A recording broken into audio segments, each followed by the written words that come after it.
تحياتي لكم اخواني واعزائي. اليوم اسمعكم موال من كلمات الشاعر حبيبنا الشاعر الكبير اخونا ضياء الميالي.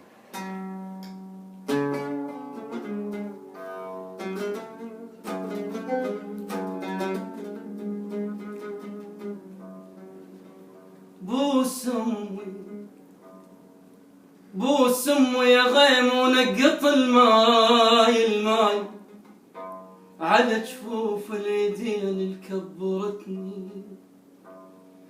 بوس امي يا غيم ونقط الماي على جفوف اليدين اللي كبرتني. انا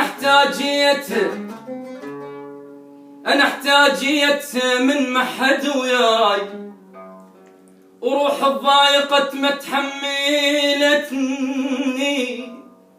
مشيت ويا الربع ما فاد ممشاي وصرت كلمة بحلق صاحب سكتني. بعد لا ديك تنفع لا بعد هاي وديك بالهم حاوطتني.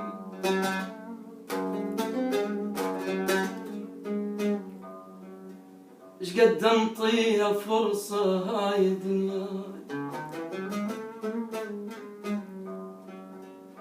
واقلها انطيني فرصة ما نطتني. مدابج علمتون ورفس بجلاي ما طول عليكم ملختني. انا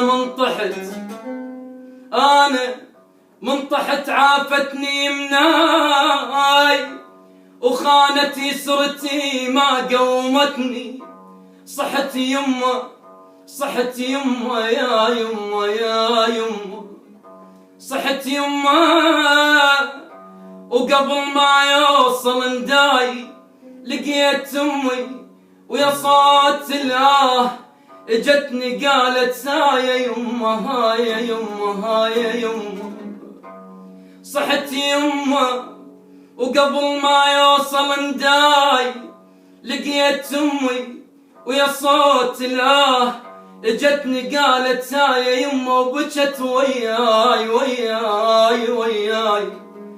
يما.